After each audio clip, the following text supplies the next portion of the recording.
Ladies and gentlemen, welcome to the Wednesday Night Wars. Cannot counter the damn revolution! Are not just the future, we are the now. The people who want to change the world, those are the people who win! Sometimes, around here, you gotta fight a little bit. This is an official declaration of war tonight. That losing is an option of the public.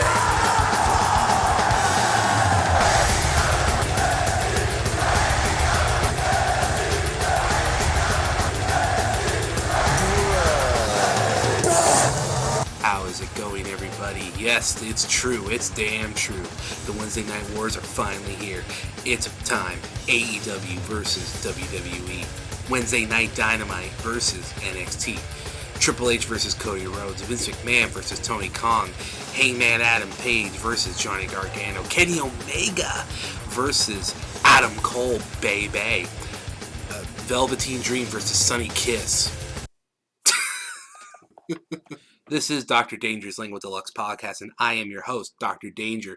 Going to be talking about both AEW's Wednesday Night Dynamite as well as NXT. Both going head-to-head for a battle of ratings, supremacy, sick flips, stiff chops, and honor.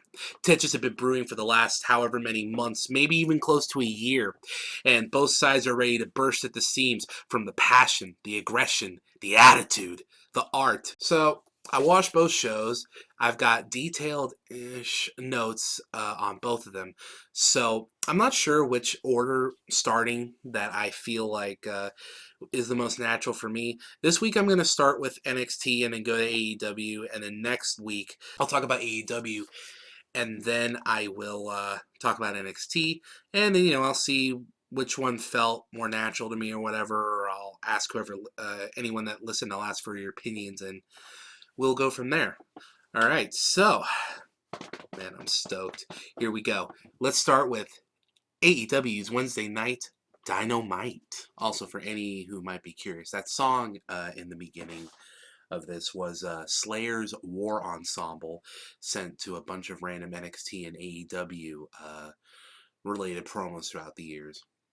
The song felt very fitting for the theme of this podcast. So AEW opens up, and to talk about the presentation real quick, I thought it was very colorful. The aesthetic of the whole show was, and it works because it goes with their aesthetic, their identity, and also their inclusivity.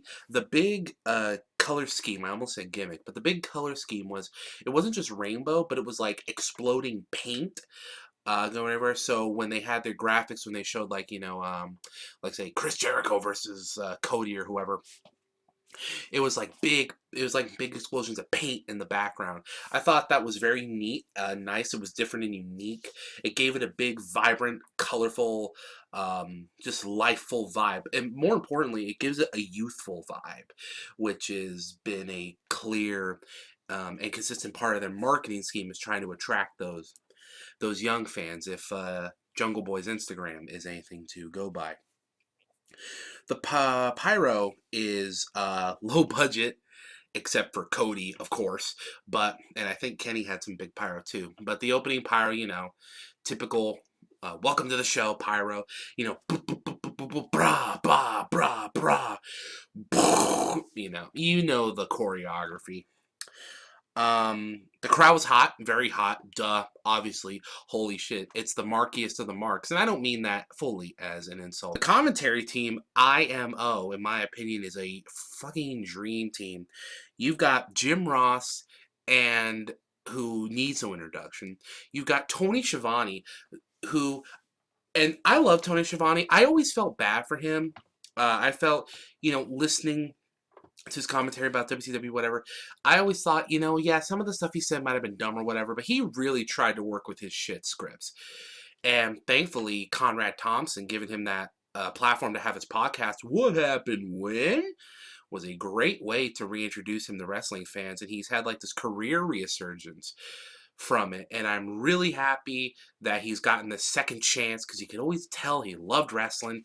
Him and JR bringing back that old school NWA clout, it's great. And they're flanked by Excalibur, who's the commentator who usually does it one-man solo for all of PWG's taped shows, which is all their shows. I don't know why I said taped. Yeah, so this is a great team. Excalibur, for some reason, hasn't been as blowaway as I thought he would be on commentating. I figured since he'd been doing it so long, he'd be, like, not flawless, but, pseudo quality of, like, say, a Joey Styles. But, commentating by yourself on your own schedule that you're used to as opposed to AEW sporadic schedules, of course, going to play a part in it. So I don't really follow him too much. JR, I think people have been critiquing him, and I validate those critiques. But at the same time, I feel like he just needed time to organize himself, get familiar with everybody, and honestly, he just need time to wake up. Because he had like 1 or 2 gigs throughout a year usually for the last few years, and that's good. People love JR, but it's not enough to really keep your skills up. It's not enough to really, um, reawaken the beast within that is Jim Ross. And I think him being on AEW weekly television will be great for him as a way to, I think by week 3, 4, maybe even as early as next week, he'll be close to back in the full swings. I know his age and of course his Bell's palsy plays a part in his ability to bring forth fantastic commentary, but I think with time he'll get quite there. So yeah, love the look. Commentary team should be good. They're all great. I don't know if any of you have heard Shivani in commentating for MLW, but he's great. Scope out some MLW clips, specifically Davey Boy Smith Jr. and Filthy Tom Lawler, if you want my personal recommendations. So first up is the Cody Rhodes versus Sammy Guevara match. There was a video package for it. It was nice. That was one thing. The video packages for both shows were very pretty on point. Very good. Short, not too long. Nice music. Nice chopping and editing of the videos. You got the cohesiveness of the storylines through all of them. AEW hasn't had nearly as much time, at least on television, to build up their storylines. Partially because AEW kind of works under the Kingdom Hearts philosophy where everything is canon.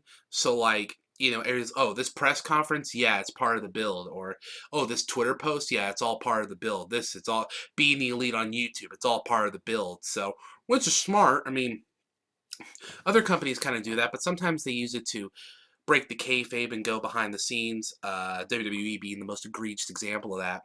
But for AEW, well, because of the nature of AEW and its conception, AEW is eternally in this gray area of kayfabe and reality that, has its pros and cons.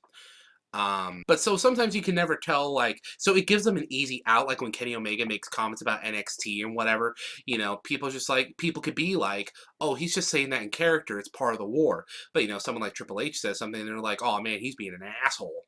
Which, that's a whole nother subject that I want to get into.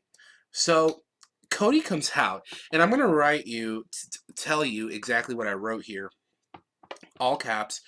Cody is a god. So over. Jesus. I thought he was a heel, but, whatever. He has pyro and flames that go on for, dead ass, like 10 solid seconds. And then after the music ends and he's in the ring, there's like 30 seconds of screen time where they let the crowd chant, Cody, Cody, Cody. The dude is so, and he's earned it. Don't get me wrong, he's earned it. But the man is over like Rover. Then Sammy Guevara comes out, right? And everyone, it goes from, yeah, Cody, Cody. So Sammy Guevara comes out instantly, just just like this low, like we're talking lower than Eastern Europe throat singing. It was quiet. I mean, I think they realized how quiet they were being, and then they were like, oh wait, shit, we're at war. So then, they got the boos a little louder. You had those contrarian marks trying to cheer for him because marks love a heel. There was a Vince Fears rating sign, and I was like, oh shit, we actually at war now. Starts off with a quick back and forth. Sammy flips over Cody, but he slips. Botches are going to happen. Young and excited. But there was nice quick mat work. Cody works the crowd like a god. Sammy gets genuine heel heat because I guess he realized, as much as AEW, because I know some people have mixed feelings about the concepts of heel and babyface. Some feel it's outdated. Some feel it's still a necessary part of the old days. And I feel like despite AEW's kind of ambivalent reaction to the idea of face and heels. You know, they're like, oh, we'll play face when we need to, play heel when we need to. I think most of them realize that, you know what, faces and heels do matter. So Sammy was like, you know what? I'm not just going to be some vanilla midget with a stupid haircut. I'm going to be a vanilla midget with a stupid haircut that actually knows how to get heel heat from the crowd. So there's a lot of lockups, pretty decent psychology, good all around ring work, like I said. Sammy keeps getting heat. They gave him a lot of opportunity to do some cool spots. I was quite impressed by him. I've seen the dude wrestle before, and I'm not saying this was like, oh, this is like this big breakout crazy match. No, this was a good match that was meant to showcase him. Cody was gonna win, but you know, not to suck his dick or nothing, but Cody is a good worker, and he takes care of you in the ring. Like if you look at his timing, and if you look at the way that he plays himself up because he has to, but the ways he lets you play yourself up, and he lets you really take your time. Obviously, you have to rush through things a teeny bit more in television format, because you can see Cody's kind of like Okada. He likes to take his time. Of course, I think Okada is also physically and mentally incapable of wrestling a match under 25 minutes, but still. There's a part where Cody botches a springboard cutter. I thought it was a stunner, but Shivani called it a cutter. Oh, and by the way, Kevin Smith and Jason Mewes are there? You know, Jay and Silent Bob? And I say that because there's a spot where Cody's going to do a tope on Sammy, who's outside, but he pulls Brandy in as a meat shield in front of Jay and SB. And for, again, super heel heat, crouch hands, asshole. But what's funny, Kevin Smith is like, he's like leaning forward but crouched down a bit, and he's like peeking over the railing. You can only like see his eyes and his cheekbones, and he has this look that's like, was like, oh my god. Meanwhile, Jason Mewes is just sitting there like, what? It was kind of funny. Match ends with Cody pulling up the knees on Sammy after he attempted a shooting star press. And yeah, Cody wins the match. It was a very good, fun opener. Good way to start the show. Cody's over like a god. One of the better matches on this show. I gave it, if we're going by the traditional 5-star rating, I myself gave it 3 7/5 of a star. You know, 3 3/4 of a star. So after the match, Sammy offers a handshake, but it's a swerve. Because Jericho runs out, beats the holy balls off of Cody. And this is a little nitpick. During the beatdown, that's when they decided to, and maybe it wasn't them, maybe it was TNT or whatever, and they were just like, Ted Turner was on the mic, like, all right, boys, we're gonna run the commercial, and they're just like, but bro, Jericho's getting the heat on, well, Jericho doesn't sign your paycheck, so fuck you.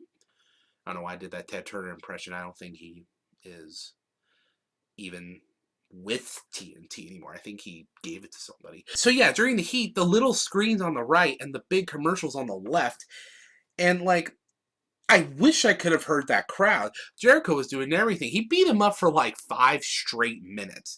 I mean, stuff like that annoys me when it goes on too long. I mean, you know, at least it wasn't other times, like say on Raw or something, where they'll do it for like closer to 10. But this felt almost just as long. Hit him with the belt. There was one cool part. He steals a fan's camera and takes pictures of himself with it and then throws it back at him. Then he sets up these 2 chairs to slam Cody on top of.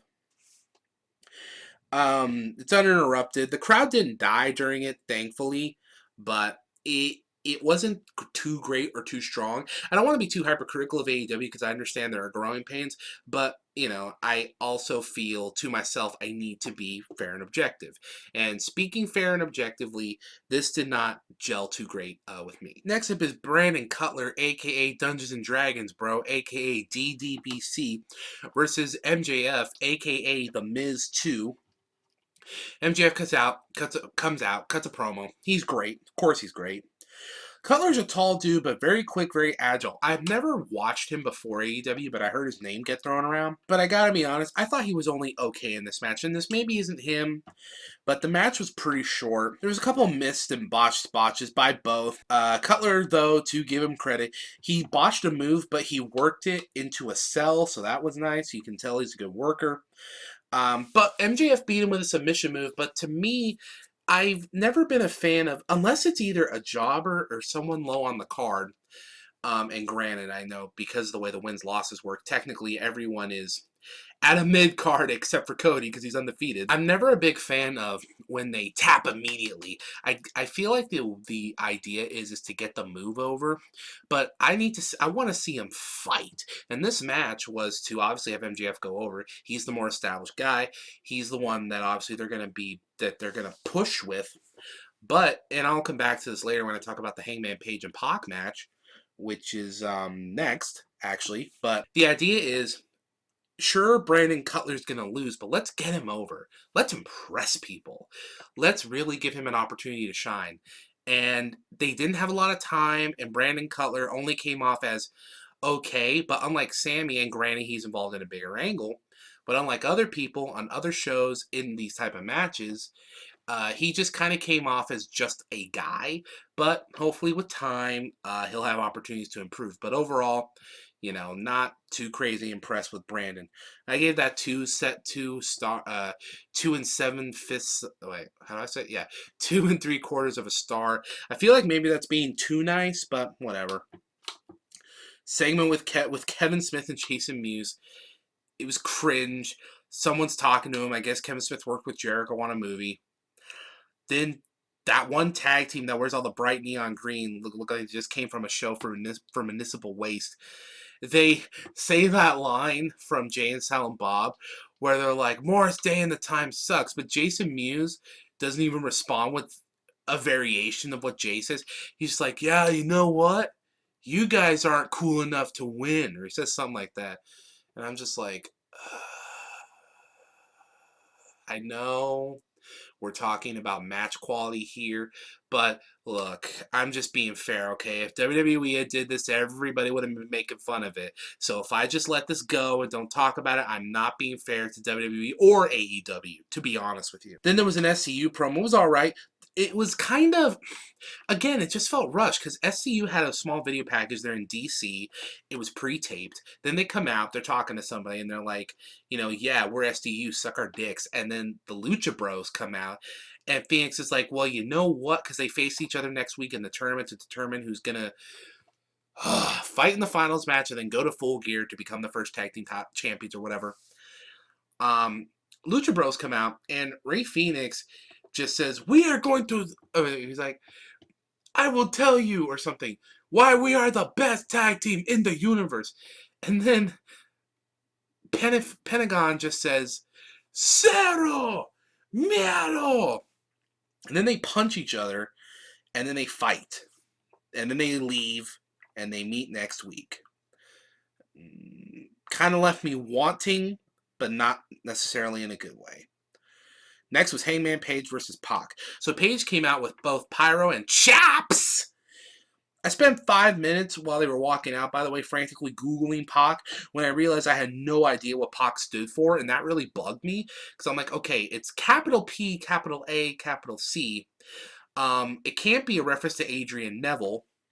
So I'm like, okay, I'll just look up Pac's name or whatever his in-ring history, or I'll wiki him. I'll go to wiki and I'll find out what he's where it's from. First off, his name is Benjamin Satterley, and Pac, it's just Pac. I went to several different Wikipedia sites, and the only thing I didn't do was try to look for interviews because I didn't have time because I was watching the match. But he's just Pac.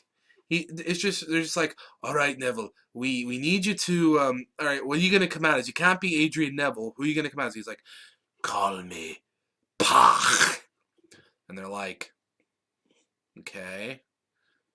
And then Pac's just like, that's it. And then they're just like, you know what, you do sick flips, fuck it, you'll get over. And then, yeah, that's what it feels like. That's how it sounds like he came up with the name Pac. So they went to, this kind of bugged me, and it probably shouldn't, but they went to commercial before the match started, came back, then rang the bell. I thought to myself, man, someone must have told Tony Khan not to have wrestling during commercials. So they have some good stiff shots in and out of the ring. to each other, back and forth. Hangman is very athletic and talented, but for me personally, he's never really been too exciting. Tonight, he was fired up and really excited, fighting with a passion. He's had some good promos. I mean, I haven't really seen him cut many in AEW, and I don't know if it's fair to count being the Elite because it's not because they're scripted or planned out, but, you know, they're pre-taped, so they can edit, do multiple takes, you know. But he's good in the ring, really good in the ring. But for me, he's always been missing something. And I'm not saying he has it yet, and he is the future. I want to reinforce that. I know he's a great future wrestler, a big name in the industry. But for me, he still needs some fine-tuning. But this was a good match for him. He had a pretty good match against Jericho. I liked it. And I liked his work in New Japan, but he was working with some really stellar workers there pretty much every night. And Pac is obviously very talented. Plus, he's ripped. Also, a minor thing, this match made me realize the ropes seemed to be really loose, like they weren't tightened just right. People were slipping on those ropes trying to do spots all night. This was a very good match, I thought. Really good ring work and storytelling. I was a little bit disappointed by the ref schmaz and the nut shot, to be honest. But, you know, they hit each other hard, moved fast, knew when to slow down. Pac submits Page with the Brutalizer, I believe it's called.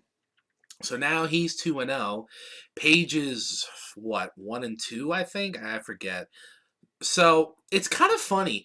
Kenny Omega, who you think would be top of the company, or, you know, if you're just assuming things without researching too much, and Hangman Page, who all signs point to him being one of the, if not the top person in this company at one day. I mean, granted, Kenny is Kenny. He'll always be over. But Hangman has lost to Jericho, which is fine, but he also lost to Pac. But I was under the assumption that Pac, because he also works with Dragon Gate and a couple other places, I was under the assumption that he would be not necessarily part-time, but, you know, not quite full-time enough to justify, like, okay, he's here, has some dope matches, win once in a while, but he'll mostly kind of help put people over. But no, he's winning, so I almost wonder if he's going to get a title shot after Full Gear, which I'm assuming Cody will win. But if he doesn't, Pac will probably take the winner of that, which maybe then sets up Hangman Page, which maybe then, by then, they'll have built him up better. But I'm getting ahead of myself. I thought this match was great. Not great, I'm sorry. I thought this match was very good. I gave it 3.5 stars. Package for Full Gear, they put bubbly in it. They said a little bit of the bubbly as part of the official package to promote Full Gear, so that's a -5 stars right there. So Nyla Rose and versus Rio with a Britt Baker on commentary, who you could really tell by looking at her. You know, she's kind of deadpan, but you could see in her eyes she really wanted to be in this match. So I think it's important to address the elephant in the room, even though I really don't want to.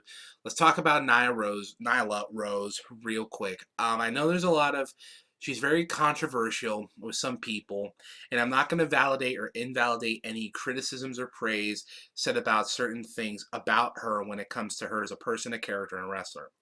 All I'm going to say is, judging by her wrestling talent, I think Nyla Rose has a lot of potential. If you want my honest opinion, I think compared to when she started, and she gets compared with Nia Jax a lot, and they kind of have similar names, but you know, just big women wrestler, you know, if you compare them, Nia Jax started off a lot better than Nia Jax, but even Nia Jax can improve, and I think Nyla Rose has a lot of potential. You know, she's you saw tonight, very agile for the size, rough, green, yes, but has the basic concepts of working and the basic concepts of selling down. I think Nyla Rose could turn into quite the talent.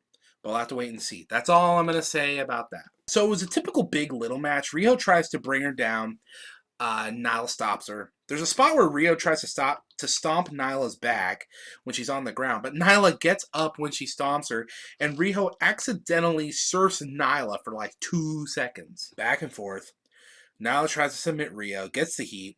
Rio throws these sick knees that throw Nyla outside. She then jumps at Nyla, who catches her effortlessly. Nyla tries to use weapons for some reason, even though she'll lose, and she's bigger.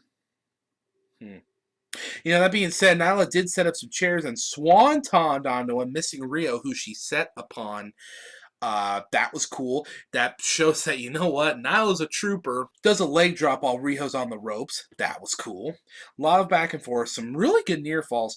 Riho technically suplexes Nyla off the top rope, but realistically just kind of dropped her. Riho wins with knees to the face. I honestly thought Nyla was going to win. For a couple reasons. One, because I'm not saying Riho wouldn't have made a good champion, but there was a lot to gain in the.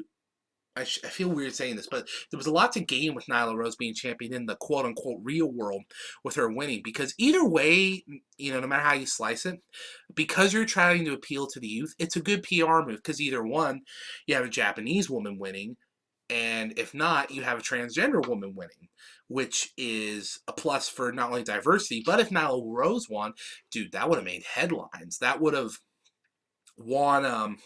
I almost said won awards, but that would have garnered. It would have been a real buzz. It wouldn't have all been positive buzz, but it would have been buzz, and you know how it goes. Positive buzz generates negative buzz, and negative buzz generates positive, but it all generates buzz. And if Nyla Rose was the first AEW Women's Champion, it probably would have outshined almost anything else on both shows. Just talking PR. Now, am I saying I think Riho was the better choice? As far as wrestling skills, probably. I'm not fully convinced on Riho. I know her whole thing is she's basically a soft, kawaii idol girl, but I'm not convinced with a lot of her. Her physique is fine, I guess, but I'm not convinced with some of her striking and attacking. But she's cute and a natural baby face, so it also makes sense for her.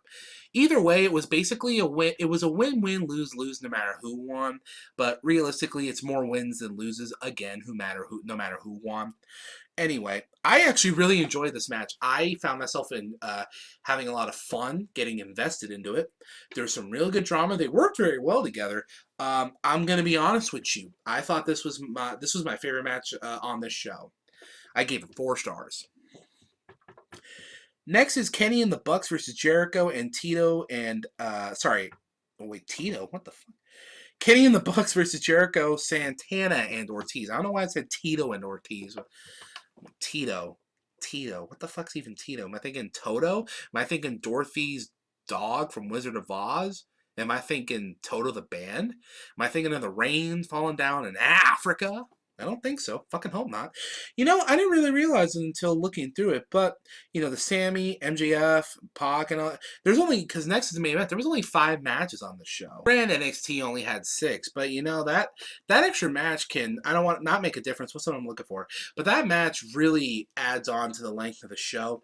Now, AEW did do a good thing with making sure to set up storylines and to also set up angles to draw interest for next week. But to be honest, they almost didn't need to because people were going to come back next week regardless. NXT was the one that, in my opinion, compared to the last 2 weeks of television, really needed to up their game as far as advertising, future storylines, and angles go, which I think they did, but I'll get to that in a minute. So the main event, like I said, Kenny and the Bucks, Jericho, Santana, and Ortiz. So the whole thing was, it was going to be Jericho and 2 mystery partners. Everyone was like, oh, who is it? Who is it? Who is it? They didn't tell anybody. But then, what was it, this morning or like yesterday? There's like, it's Santana and Ortiz. LAX. And I was like, damn, you should have kept that as a surprise. I mean, LAX isn't like a super great, fantabulous team, or their iteration of it anyway. But, like, that would have been a big pop. I mean, just seeing them at PWG, I mean, they do really good matches. They're always over, no matter where they go. And if they're not over, they get themselves over. The Elite gets confetti, which I really... the Bucks and Kenny together have their own theme song. Kenny has his own theme song. I think the Bucks still have their own theme song. So each guy technically has the Bucks and Kenny technically each have 2 theme songs apiece. So I thought that was kind of funny. The Elite comes out first, and obviously they're gonna get pops. Santana and Ortiz come out before Jericho, which is kind of weird, and from what I heard, maybe others heard different, maybe it sounds different live, but I heard very little ovation for them. I mean, there was ovation, of course, but not compared to others. They really should have kept that a secret. Then Jericho comes out, and if you could see the pyro they did for Jericho, I swear to Jesus, they gave him the rest of the pyro budget because it was fat. What was interesting, they said that the match was set for one fall, and they didn't say the time limit, the 25-minute time limit. They said with TV time remaining, which is weird for two reasons. One, at that point, there was, God, what was it? There was like 40 minutes of TV left because if you remember, either if you listen to Wrestling Observer Live or if you follow all the whatever on the internet, both NXT and AEW were said to have 15-minute overruns. NXT using theirs, AEW did not, which was weird because I'm not sure which it was. I don't know if AEW said they'll have 15 minutes extra in response to WWE, or sorry, NXT, or vice versa. But I know because I checked my TV listings on with my cable provider, and both of them said 15 minutes over. But NXT was the only one that used theirs, so that was odd to me. To start the match, it's Santana and Kenny, but he immediately tags in Jericho, who's a good heel, and immediately tags in Santana again. Him and Kenny go at it. Shots and chops, thrown hither and yon. A lot of quick ring work to get the crowd hot. All these dudes are solid workers, obviously. Kenny, despite his ego, is great. Same as the Bucks. So they're going at it when... And I thought he was showing up because I thought he was supposed to show up with a live mic and cut promos or whatever. But Jon Moxley shows up right behind Jericho, beats the holy cajonies out of him, takes him backstage, and then it's the Bucks versus Jericho, Tito, and Ortiz. Why do I keep fucking saying Tito? Santana and Ortiz. And this was very odd booking to me. Well, no, I'm sorry. The booking was one thing, but the cinematography was another thing. So there's a match going on, but watching it from home, the camera the entire time is focused on the Jericho Moxley brawl. Now, I'm not going to lie and say, for me personally, that isn't the least interesting of the storylines going on, because Jon Moxley's a beast. I loved his New Japan run. I've loved Dean Ambrose. Jon Moxley. I liked him before he went to WWE, while he was in WWE, and I've liked him after WWE. I've followed his career for years, and I knew I was going to follow him when he left. So I've been very pleased with his post-E work. So it shows them brawling. They're going through the crowd for like a solid 2 minutes, and then they go to a VIP area, which is really just there's a walkway, the big entrance walkway thing that's in stadiums, where the seats curve up and the halls, you walk down. So you walk in there, they walk in there, and there's a VIP area, but really there's just a bunch of chairs sitting out there with a glass table and some red lights. Gosh damned Jon Moxley takes Kenny Omega and drives him through the glass table head first. I'm going to assume that hurt. So they went to commercial. They come back. And by the way, so most of the commercials tonight were the screen, but there were a few that weren't. This one was not. So when they came back, I can only assume for the last total of 5 minutes of match time, the Young Bucks have been successfully fending off Jericho and Santana and Ortiz, who are supposed to, be newcomers and probably should be built up as credible threats. Like it's nothing, because we got to make the Bucks look strong. Look, I'm going to be honest with you. I love the Bucks. They're great workers. Of course they are. But in this scenario, I almost thought they looked a little too good. Kenny has an excuse. He was put through a glass fucking table. The Young Bucks were successfully beating these guys, not beating, but they were evenly contending with them 3-2. But at least the match work was of course very good. So like I said, Jericho is doing what he can, but he just can't move as well as these four. Santana and Ortiz and the Bucks. And the Bucks, of course, are going to have a Bucks match. And I recognize that it's not everyone's cup of tea. But I thought it was very fun. The best spot of this match for me was, I think it's Matt, who jumps from the top rope. They're going to go for a Meltzer driver. And Matt, I think it's Matt, jumps from the top rope, do the flip and then, bring him down while Nick has him in the tombstone position. Um, Chris Jericho but he counters Matt mid-air with a code breaker. Santana Ortiz hold Nick, throw him into Jericho, who hits him with a Judas effect for the win. Overall, having a good match. So then, here's what happens. Almost immediately after the match ends, Cody runs out. Which I was it was a no disqualification match, so I was kind of scratching my head at why Cody wasn't out there anyway, but whatever, earlier. Cody runs out. Beats him up. Sammy runs in. Guevara. Beats him up. Dustin Rhodes, with his half Darth Maul face, runs out. Beat their bed. And then Jack Swagger runs in, or I'm sorry, Jake Hennig, or Hennig? No, whatever the fuck his last name is. It starts with an H, I think. Runs out, beats him up, then they throw Dustin through a table. Well, they grabbed the table, brought it in the ring, and put him in. But it was like a small table with an AEW cloth on it. Holy crap. That was pretty cool.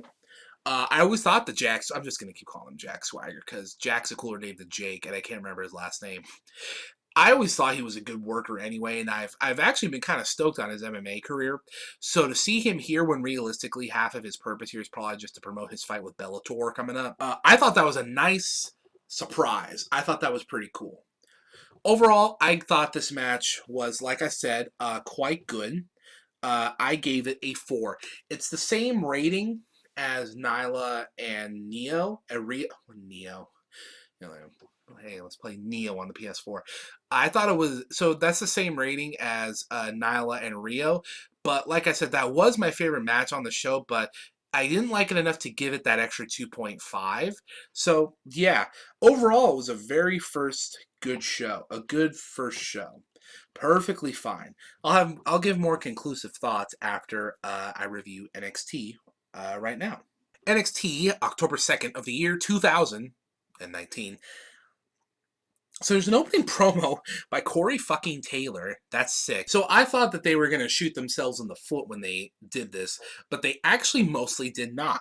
The opening match was Adam Cole versus Matthew Riddle for the NXT World Title Championship belt thing.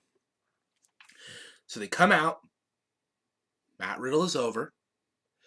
Adam Cole is a god. Out the gate, they are fierce and hot. I love Riddle's work in the ring. I know some people have mixed opinions about his character, and you know what? Okay, fine.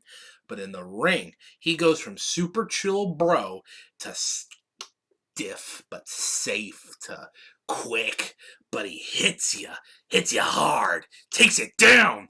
It's good. They're going fierce and hot. Riddle's taking him down fast. They grapple. I mean, it's a Matt Riddle match. What do you expect? Fujiwara armbar attempts, sick core strength, and gut wrench suplexes. Great stuff. Back and forth, stiff brawling for minutes. It's unique and awesome. Crowd was not as loud as AEW, obviously, but they were hot. It was slow but not boring. Some great lifts, stiff but safe, like I said.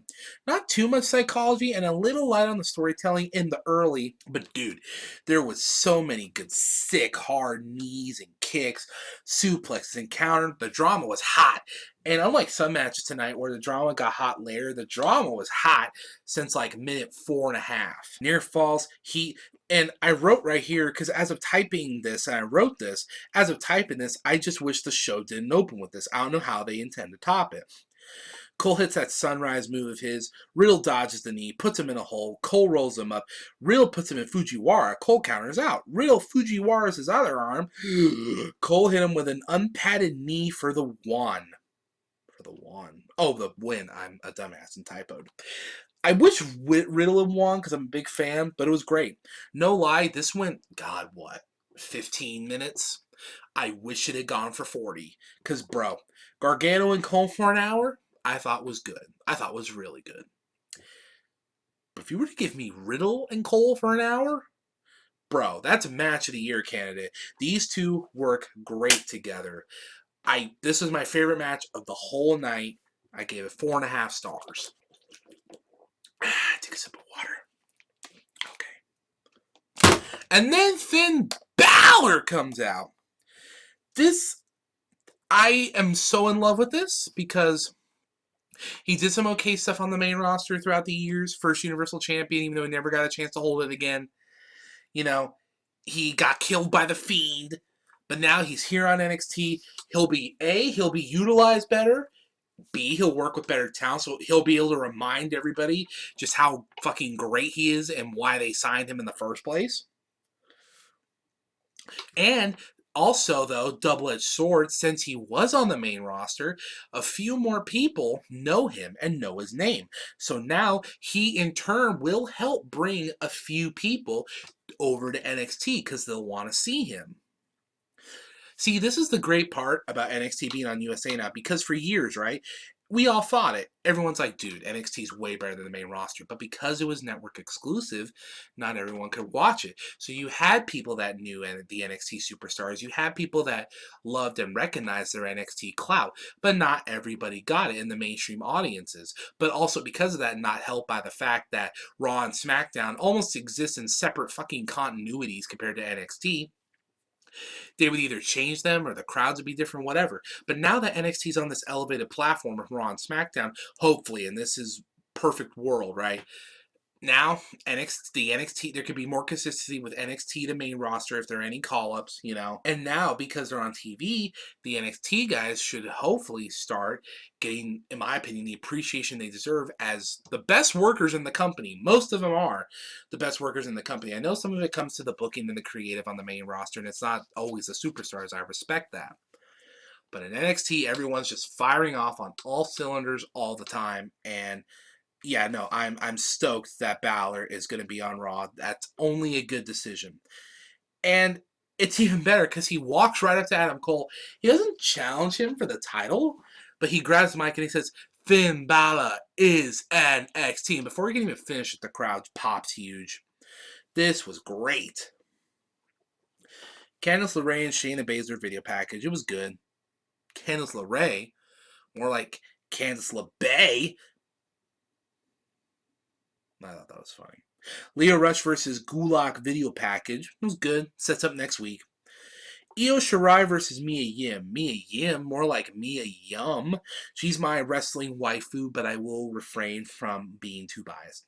So match starts, right? It's very fiery. They be smacking each other indiscriminately. They're hitting each other like sloppily at times, but like in an intentional way because it feels like a fight. Couple holds. The crowd, to Full Sail's credit, is not totally dead. They're very polite and good to these women. Shirai's a cocky heel. Yim's a natural babyface, despite some hurdles along the way, and the crowd still does love her. This match had some good drama, too. The match was part of a story, but there wasn't the biggest amount of psychology. But they were able to keep my interest for the whole match, so they did a good job. There were no super duper big, like, holy shit spots, but I did think it was funny because it felt like they dumped most of their commercials here. There was one, and then they went through a second one, and it went on forever. Shirai ended up pinning my first wrestling crush since Mickie James with her patented moonsault, if what Mauro Ronaldo says is true. Gave it 3.25. Maybe that was too nice. The Street Profits walk into the ring, and I think it was Nigel that said, Montez Ford and Bianca Belair are married? Huh? Well, cool. I mean, yeah, she's hot, and I'm not going to lie, he's kind of cute, so I'm sure one day they're going to have really adorable kids. Johnny Gargano fought next, fighting Shane Thorne, his lame theme song, and bad haircut. Johnny is a God! And Thorne gets, like, no reaction coming out. It was kind of funny, but sad. They start out the gate hot and quick. Arm locks and drags, quick fluid movements.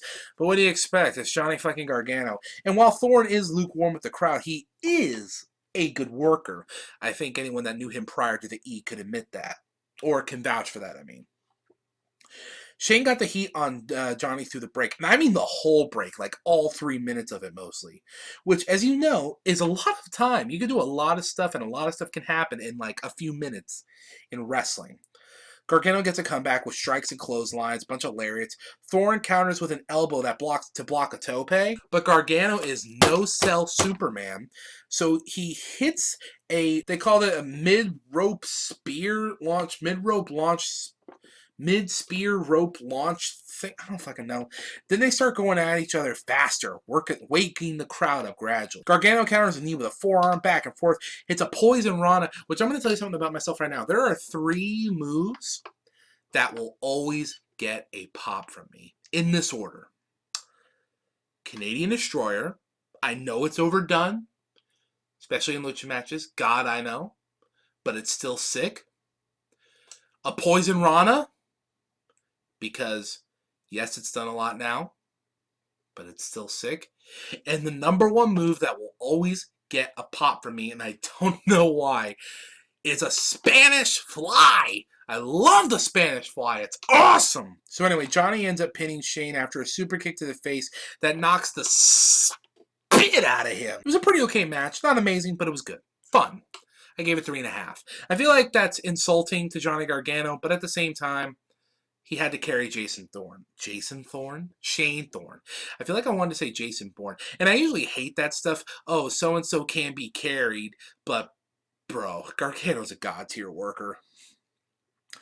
Next is Candice LeRae versus Shayna Baszler.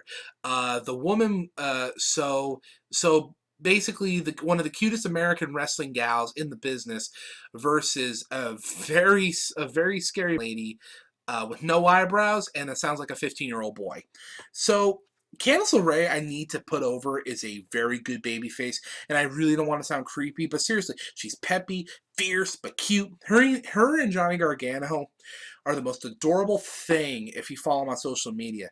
I feel like I could be buddies with them because they're like me. They're a bunch of adults that love going to Disneyland. Baszler comes out ready to kill, starts out cocky, not taking LeRae seriously, but Candice hits an ejiguri, backflips into Shayna. That wasn't a typo. That's what happened. Most of the break is Candice beating up Baszler. It's not one-sided, but it's mostly her on the offense. So the next bit of the match is Baszler getting the heat. Candice is a great seller, by the way. She gets a comeback, crowd's hot, momentum swinging. Go to another commercial. Through it, Shayna was in control, but when they come back, Candice gets Shayna in Baszler's own submission. Then, in this order, a counter, top rope choke from Baszler to Candice, swinging neck breaker from the top, Candice to Shayna, who after a sequence gets her move on Candice, but Candice powers out, stands up, but Shayna gets her back in the ground and taps. And to bring back my point from the MJF match, this was a good finish because although I don't want to say I'm tired of Shayna Baszler, but I feel like she's had her run and it needs to go to somebody new. But whatever. The submission was drawn out and Candice really fought to get to the rope, but in the end she just couldn't make it. It's a lot better than if she, as soon as she fell down that second time and Shayna had her, she tapped immediately. No, she still fought, but you could tell she was conveying that it was a last resort and she didn't want to. It wasn't like, ow, the pain, I need to stop immediately. That's how you sell a submission move, I think. Also interesting to note, I guess Shayna's now officially a champ for 365 days. Give or take. I do wish Candice would have won, but honestly, this match was good, competitive, and Candice gave Baszler like one of her best fights yet. I gave this 4 stars. There was an advertisement for Kushida and Walter next week. By the way, I appreciate this week of the NXT television because they're building up storylines and angles. The last 2 weeks, it was mostly matches. While good matches, it did not encourage much rewatchability, for they did not particularly... what's the word I'm looking for? They did not particularly flesh out certain things about characters and storylines, which they did better tonight, which is good. Pete Dunne versus Danny Burch. This was 2 UK blokes talking chat and getting stabbed. This is a match I love because you know what? It's 2 ugly dudes slugging it out in a messy, greasy, and filthy, hard-hitting, competitive combat. They start out hitting hard, working limbs, moving quick, and when they smack and chop each other, it's clean and crisp. During the break, it's literally Pete kicking the crap out of Danny. But isn't that what you want from a Pete Dunne match? Danny eventually gets some moves back in, and it's slow but not boring. Very methodical British strong style storytelling bullshit, just with slightly more elbow shots. I was mad that during the commercial break that I could not hear their chop battle. There were stomps, headbutts, knees. Danny hits a top rope DDT for a near fall. More stiff back and forth, and Dunne pins him with his move. It was short, but it was really fun, and it felt like a fight. Gave it 3 3/4. Backstage interview with Adam Cole. Good stuff, short, but builds to Cole and Balor. At least I thought at the time. Wink, wink, nudge. The finale tonight, Street Profits versus Kyle O'Reilly and Bobby Fish. I thought the video package was very good. Rapper Whale sings the Profits theme. Party in the crowd. It's good fun. They are over like Rover and Full Sail. The emotions are high. Street Profits are motivated. Undisputed Era is hungry. And they all gon' feast. Action starts out fast and smooth. Fish and Riley, I need to say, Fish and O'Reilly obviously have clout from their years on the indies and in PWG. But I tell you what, Montez Ford can go places. Both him and Angelo Dawkins can, I think, yes. But Montez Ford, I feel it. He's something special. Fish gets the heat on Ford through the break, little back and forth, not really anything too crazy, like, not a lot outside brawling or nutty spots yet, but eventually it works its way to being Dawkins, it works its way to being Dawkins fighting Fish, spearing him. But eventually works its way to Dawkins spearing Fish, trading blows with O'Reilly. There was a leg catcher for a near fall. The Undisputed Era, the UE works AD's leg, you see. He tries to get to Ford, but Kyle jumps from the top rope, stomps his leg, gets him in submission, but Ford breaks him up by suplexing, I gotta keep track of who he's doing. Okay, by suplexing Fish onto the pinning thing. Match is hot, crowd's into it. They love this match. Ford hits a frog splash for a near fall. Street Profits try for a doomsday device. Heels try to run away. Ford jumps over the turnbuckle to hit them. But at the last minute, there was interference from Roderick Strong as Ford was going for another frog splash. They get him, hit him with their finisher, retain the titles. Again, I thought this was a very good match. Undisputed Era winning was the right thing, though I do enjoy the Street Profits. I gave it 4 stars. So Adam Cole comes out to celebrate.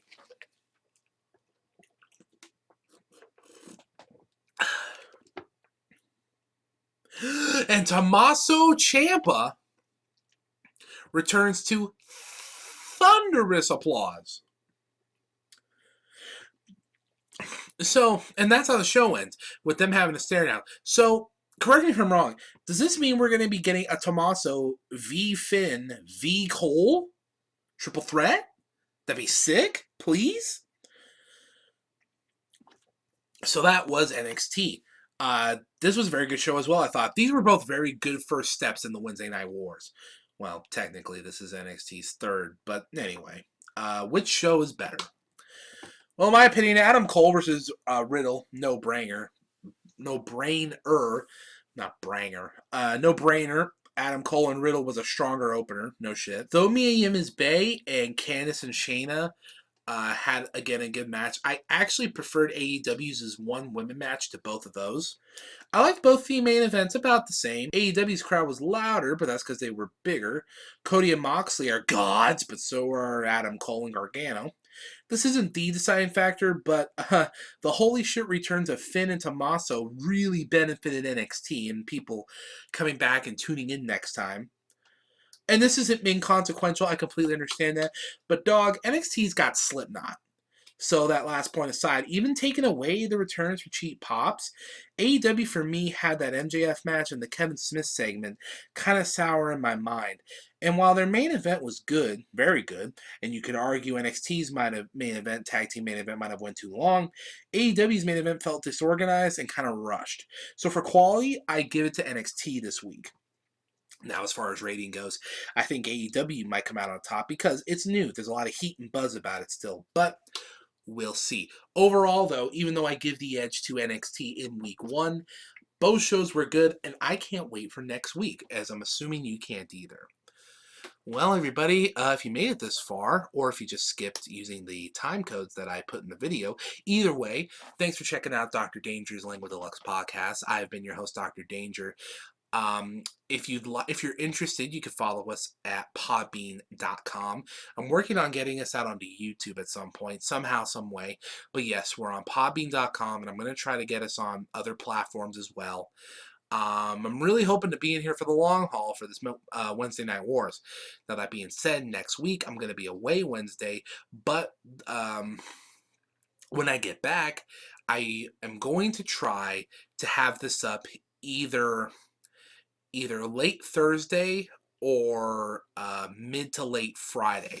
But my review of next week is going to be out by Saturday. But after that, for the next foreseeable while, I should have my reviews of both these shows up on Wednesday. So thanks for joining us. This has been a lot of fun. Hope you liked it. Hope you decide to stick around. That'd be really super awesome. I'd be incredibly humbly appreciative. And yeah, this has been Dr. Danger, and I will talk to you again somewhere down the road, down the line, somewhere in time. Bye-bye.